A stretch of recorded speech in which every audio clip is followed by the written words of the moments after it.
Warahmatullahi wabarakatuh. Waalaikumsalam. Alhamdulillahilladzi anzala ala abdihil kitaba wa lam yaj'al lahu 'iwaja. Asyhadu an la ilaha illallah wahdahu la syarikalah wa asyhadu anna Muhammadan 'abduhu wa rasuluh. Allahumma shalli ala sayidina Muhammad wa ala ali sayidina Muhammad. Qala Allah ta'ala fi kitabil karim, a'udzu billahi minasy syaithanir rajim. Qul law kuntum fi buyutikum labarazal ladzina kutiba alaihimul qatlu ila madaji'ihim. Allahumma shalli ala sayyidina Muhammad wa ala ali sayyidina Muhammad. Fa ya ayyuhal hadirun ittaqullaha haqqa tuqatih wa la tamutunna illa wa antum muslimun. Saudara-saudara, sahabat-sahabat Jamaah Subuh Masjid Al-Aqsa rahimakumullah, dan semua pengikut live Instagram Masjid Al-Aqsa rahimakumullah, segala puji bagi Allah yang selalu melimpah curahkan nikmatnya kepada kita semua, nikmat iman, nikmat Islam, nikmat ihsan, nikmat sehat, nikmat kesempatan. Juga salam dan salawat selalu kita sampaikan dan curahkan kepada Habibana, junjungan alam yang mulia Nabi besar Muhammad sallallahu alaihi wasallam, beserta kepada para keluarga, kepada para sahabat, kepada tabi'innya, kepada para aulia yang insya Allah sampai kepada kita yang menjadi umatnya yang terbaik, yang selalu mengikuti sunnah-sunnahnya, sehingga kita akan mendapat syafaat dari baginda Rasulullah SAW di yaumil qiyamah nanti. Amin ya mujibas sa'ilin. Baiklah, pada kultum kita di hari Jumat yang penuh berkah ini kita udah masuk di hari kedua ya, kurang lebih di bulan Rajab. Kenapa tadi saya selalu menekankan kekuatan doa untuk 3 kali ya. Ini selalu kita dawamkan, wahai Allah, Allahumma barik lana fi Rajab wa Sya'ban wa balighna Ramadan. Ya Allah, berkailah kami di bulan Rajab, Sya'ban, dan sampaikan kami ke bulan Ramadan. Gitu saudara-saudara, sahabat-sahabat sekalian. Jadi Pak Iwan, Pak Iman, tidak semua orang ya kadang-kadang bisa mencapai Ramadan dalam setiap tahunnya ya. Kita nggak tahu kita masih hadir atau tidak di antara kita ini. Wallahu a'lam bishawab, semuanya ada di tangan Allah. Tapi kita selalu berdoa ya, selalu berdoa dengan istiqomah. Ya Allah, Allahumma barik lana fi Rajab wa Sya'ban wa balighna Ramadan. Ya Allah, berkahilah kami di bulan Rajab ya, di bulan Rajab, bulan Sya'ban, dan sampaikan kami ke bulan Ramadan. Nah, itu harapan dan doa kita kepada Allah Subhanahu wa taala. Baiklah. Untuk kultum kita di hari Jumat ini, yaitu saya ambil dari kutipan ya, Quran surat Ali Imran ya, ayat 158 di pertengahannya, yaitu bolehkah kita menyesali keadaan takdir yang sudah Allah tentukan? Nah, sejauh mana kaitannya dengan ikhtiar sebelum takdir? Nah, di sini tadi saya ambil di pertengahan surat Ali Imran ayat 154 ya. Ya, di Ali Imran 154 yang bunyinya, a'udzubillahi minasyaitonir rajim. Qul law kuntum fi buyutikum labarazal ladzina kutiba alaihimul qatlu ila madaji'ihim. Ya. Nah, di sini itu dikatakannya, boleh nggak sih kita menyesali keadaan, menyesali takdir Allah yang saat ini tuh justru sering terjadi di kehidupan masyarakat ya, perkataan-perkataannya.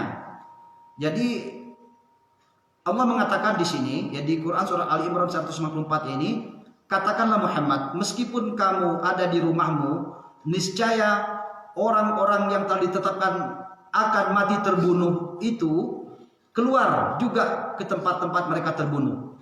Nah, ini yang dimaksud ada penyesalan ini, sahabat saya Pak Iwan, Pak Iman, Pak Widi, Pak Anton, dan sahabat-sahabat yang lain, Pak Gian, seperti itu. Jadi ada kadang-kadang dalam kehidupan sehari-hari itu, kalau dari kutipan Quran surat Ali Imran ayat 154 ini, betapa sering seseorang mengatakan ya, bahkan kita, coba tadi saya tidak seperti ini, nggak akan seperti ini. Nah, coba tadi saya tidak ke situ, nggak akan terjadi kecelakaan. Coba saya tadi tidak berangkat misalnya, ya, ke Palu atau ke Padang, tidak naik pesawat hari ini. Nah, saya tidak akan mati misalnya. Nah, ini yang Pak Anton yang dimaksud dengan boleh nggak sih kita menyesali keadaan seperti ini? Ini sering terjadi bahkan hampir setiap detik ya, ketika kita melihat sebuah tontonan ya di media TV ya, media elektronik dan lain sebagainya. Jadi ada yang mengatakan, alhamdulillah misalnya saya tadi nggak jadi berangkat, jadi pas mendengar ada pesawat jatuh, Mereka ada yang merasakan melanjutkan kalimat seperti itu. Oke, kalau kalimat syukur seperti itu. Tapi artinya di sini boleh apa tidak artinya kita menyesali keadaan yang sudah Allah gariskan. Sedangkan di sini itu dikatakan di surat Ali Imran ayat 154, ya, katakanlah Muhammad, meskipun kamu ada di rumahmu, nah meskipun ada di rumahmu, kita sembunyi ya ini, ada di rumahmu, ya, niscaya orang-orang yang telah ditetapkan, ya, mati terbunuh itu, mereka akan keluar dari rumahnya. Nah ini agian, ini luar biasa kalimat ini Pak Iman. Artinya seseorang yang sudah digariskan, ditulis di lauh mahfuz oleh Allah SWT itu, apapun alasannya, dia akan keluar Pak Anton. Yang tadinya mau sembunyi-sembunyi. Nah ini yang dikatakan takdir itu. Kenapa kemarin saya share takdir yang lucu juga ya, ketika seorang pemain bola, sepak bola yang menghindar dia tetap aja kena kepalanya. Pindah lagi dia garis ini sama coach ya, ditendang lagi bolanya pindah ke kanan, masih juga kena kepalanya. Terus dia mencoba merubah takdir itu ya. Nah, artinya mengantisipasi takdir. Nah, terus dia berbalik arah ya. Posisi sebelah kanan. Akhirnya apa? Bola itu meleset lagi dari kepalanya tapi mantul kena mister gawang, mantul lagi kena kepalanya. Walaupun itu lucu, sebenarnya itu ibaratnya tinggi, besar lagi ya. Kemarin sempat saya share. Kenapa saya kaitkan dengan takdir ya? Takdir di sini ini di surat Ali Imran ayat 154 ini, walaupun kita mau sembunyi dimanapun, ketika memang kita mati hari ini, mati. Itu yang itulah yang disebut dengan qadarullah. Ya. Sedangkan kalau berbicara takdir secara ikhtiar Pak Anton, apakah boleh kita berikhtiar? Sama dibolehkan. Justru Allah itu pernah mengatakan dalam sebuah ayat ya di Al-Quran itu, aku tidak akan merubah nasib satu kaum apabila mereka sendiri tidak merubahnya. Nah di sini ada beberapa surat yang mengatakan seperti itu. Tapi di situ artinya kita ada kaitannya dengan ikhtiar. Tapi di mana dengan takdir yang sudah terjadi. Nah di sini yang dia tidak boleh sebenarnya dikatakan di sini. Tadi kalau kita mau jawab sama-sama pertanyaannya dari judul kultum saya itu, yaitu bolehkah kita menyesali keadaan atau kejadian yang sudah Allah takdirkan? Nah di situ tidak boleh. Di sini ini sebenarnya dilarang, bahkan diharamkan ketika kita menyesali. Artinya Muslim itu tidak boleh berandai-andai. Coba seandainya saya tadi kayak gini, itu tidak boleh. Nah itu yang dimaksud. Seandainya saya tadi tidak seperti ini, nggak akan terjadi seperti ini. Itu yang tidak boleh Pak Iman. Ini kaitan takdir. Tapi di satu sisi Allah itu menyuruh kita berubah takdir. Ini luar biasa pelajarannya. Di satu surat ya, Allah itu mengatakan, aku tidak akan merubah nasib suatu kaum ataupun golongan ketika mereka tidak mau merubahnya sendiri. Nah ini artinya ikhtiar dalam kehidupan. Nah kalau kita kaitkan dengan takdir, takdir itu ada dua di dalam Islam Pak Anton, sahabat-sahabat saya, Bapak Ustaz Deden. Takdir itu ada takdir mubram dan ada takdir mu'allaq. Apa sih takdir mubram? Nah takdir mubram silakan ditabayun, tadi koreksi ya, barangkali saya keliru. Takdir mubram ini takdir yang masih bisa dirubah. Ya, contoh miskin bisa menjadi kaya. Nah itu takdir mubram yang masih bisa dirubah, dan Allah menyuruh kita tidak boleh kita mempertahankan kemiskinan. Artinya dalam artian bukan berarti wajib jadi orang kaya, tidak seperti itu. Artinya kita harus bekerja, ya kita harus ya berdagang, kita harus bekerja baik ASN ataupun swasta, ya berbisnis.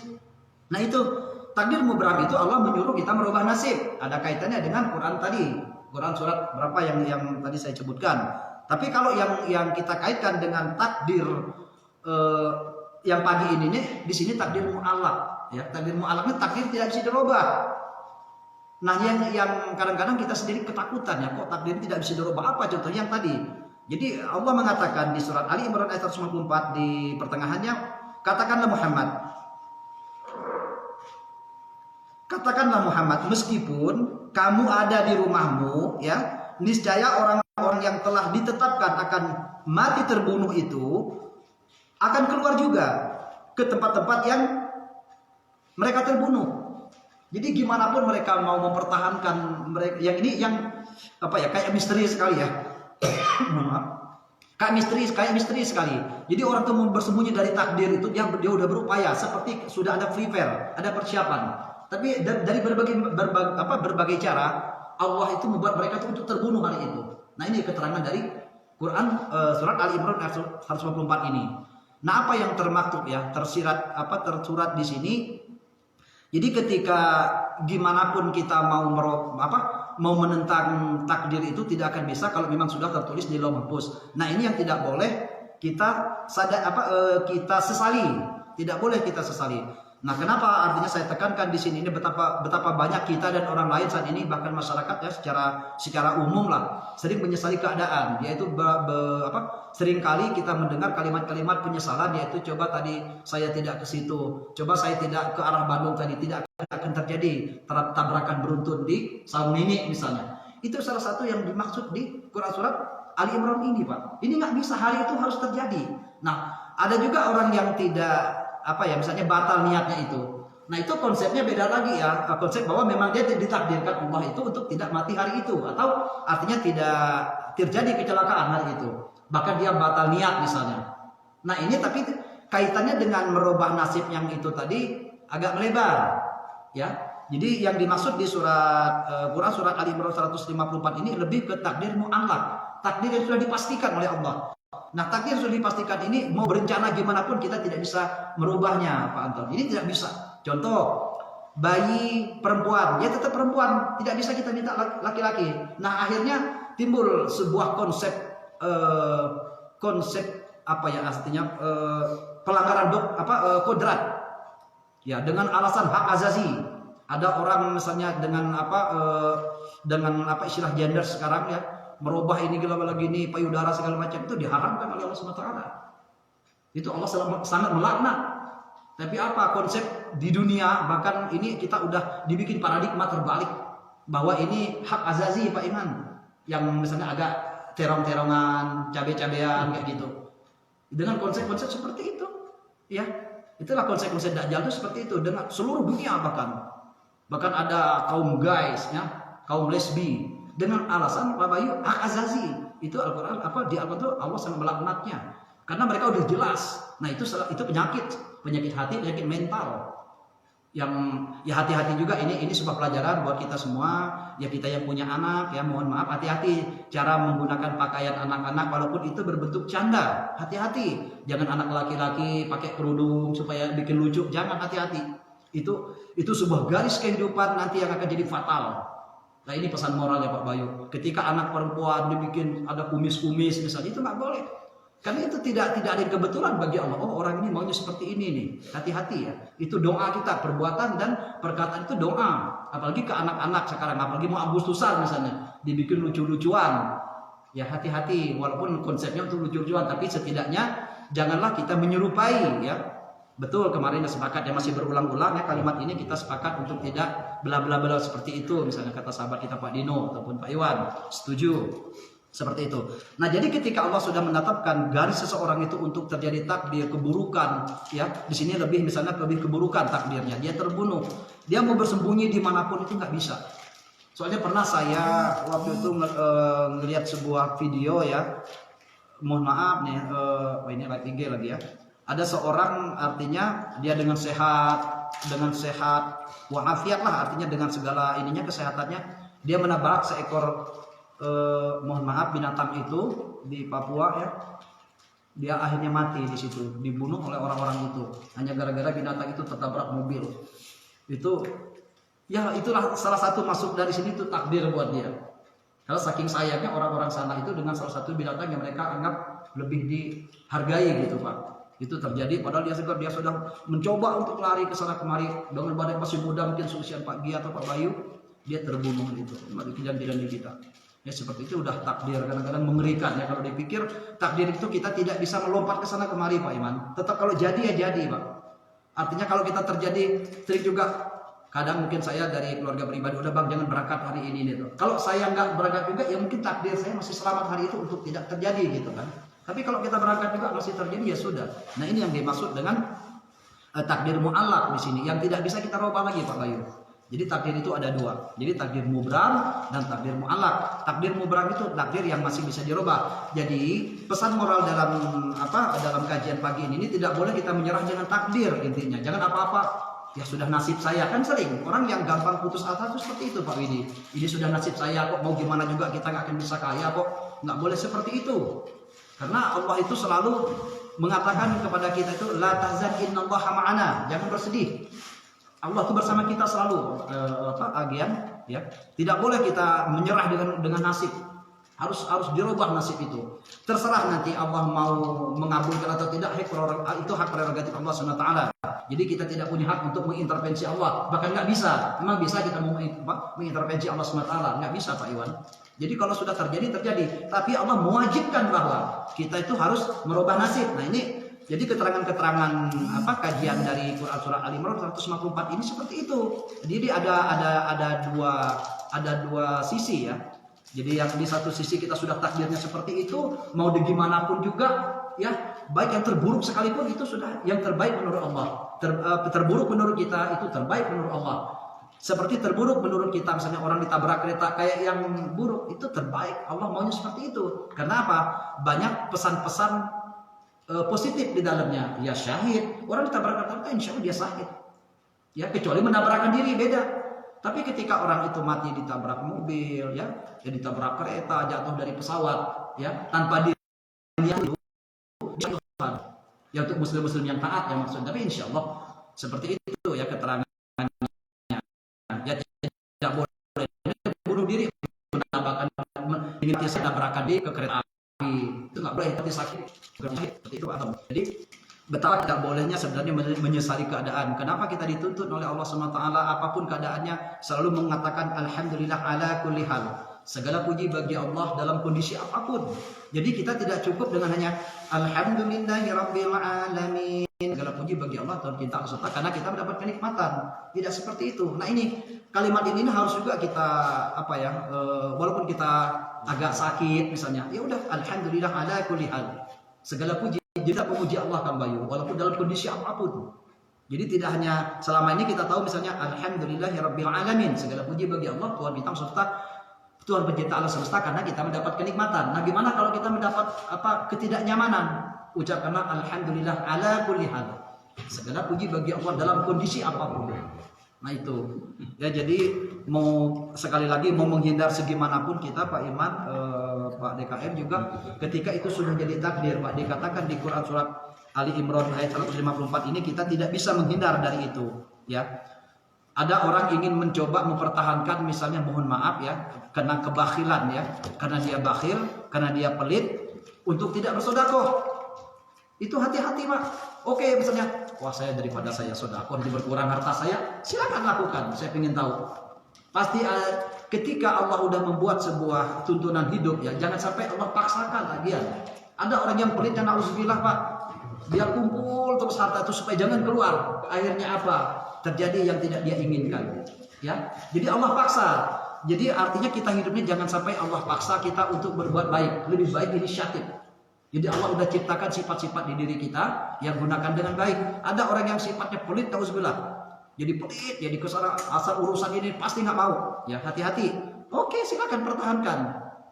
Ya, jadi ada aja ketika akhirnya Allah itu paksa. Oh, gini maunya orang ini. Dia kumpulkan hartanya banyak-banyak ya. Wah, sekian bank di bank, rumah di mana-mana, akhirnya apa? Terjadi yang tidak diinginkan. Karena apa? Tadinya dia udah ada jalan sedekah, jalan infak, ya, jalan zakat, dia tidak keluarkan. Allah paksakan banyak. Akhirnya dapat kabar kita, "Bang, istri saya masuk rumah sakit, 100 juta malam ini di Boromeus misalnya." Itu Allah paksakan Pak Anton, Pak Iwan. Ketika tadinya kita pertahankan. Ya, jadi gimana pun kalau udah takdirnya seperti itu, nggak bisa kita keluar dari itu. Makanya artinya Islam itu menuntun kita untuk hidup secara tertuntun, secara terpelajar bahwa ada kenapa sih adanya sedekah, kenapa sih ada infak, kenapa sih adanya zakat supaya menyelamatkan kita.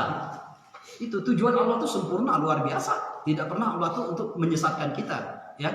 Nah ini jangan sampai terjadi pemaksaan. Ya saya pribadi pun selalu ditegur, jangan sampai dipaksakan misalnya ini. Ya, ketika kita mempertahankan uang kita supaya tidak keluar, lihat ada detik yang mana Allah paksakan. Titik kita tidak bisa keluar dari takdir itu, ya. Karena hidup ini seperti tukang parkir ya, sebuah analogi mengatakan hidup ini seperti tukang parkir. Tukang parkir itu banyak mobilnya, tapi dia tidak bisa untuk memilikinya. Karena nanti akan diambil oleh pemiliknya, suka tidak suka Pak Anton. Maaf Mas, saya mengambil mobil saya, dia tidak bisa. Nah itu kita hidup itu seperti tukang parkir Pak. Jadi itulah kalau Allah udah mau mengambil apakah bisa? Mau nanti di surat keterangan lain itu di Al-Baqarah berapa itu ya. Kalau Allah udah mau mengurangi kenikmatan kita tuh mulai diambil kenikmatan-kenikmatan itu, bahkan nyawa sekalipun. Jadi takdir yang paling terakhir buat kita tuh kan diambilnya nyawa. Anak istri kita akan berpisah dengan kita. Nah seperti itu, kita tidak bisa mempertahankannya. Nah sama, jadi kita kaitkan lagi dengan Quran surat Ali Imran ayat 154, bahwa ketika Allah udah menetapkan seseorang untuk mati terbunuh, katakanlah Muhammad, walaupun kamu di rumah kamu sendiri bersembunyi, pasti Allah gerakkan hati mereka ya untuk keluar dari rumahnya itu bersembunyi. Itu udah, itu takdir, itu garis ya, udah tertulis di Lauh Mahfuz. Nah mungkin seperti itu ya. Jadi kajian kita pagi ini, bolehkah kita menyesali keadaan yang sudah Allah tetapkan, yaitu takdir. Nah demikian yang bisa saya sampaikan. Mohon maaf atas segala kekurangannya ya. Kita tutup dengan doa, Rabbana hab lana min azwajina wa dzurriyyatina qurrata a'yun waj'alna lil muttaqina imama. Rabbana la tuzigh qulubana ba'da idh hadaitana wa hab lana min ladunka rahmah innaka antal wahhab. Rabbana atina fid dunya hasanah wa fil akhirati hasanah wa qina adzabannar. Subhana rabbika rabbil izzati amma yasifun wa salamun alal mursalin walhamdulillahi rabbil alamin. Kita tutup dengan doa majelis. Subhanakallahumma wa bihamdika asyhadu an la ilaha illa anta astaghfiruka wa atubu ilaik. Mohon maaf atas segala kekurangan. Usikum wa nafsi bi taqwallah. Wassalamualaikum warahmatullahi wabarakatuh. Waalaikumsalam warahmatullahi wabarakatuh. Ya.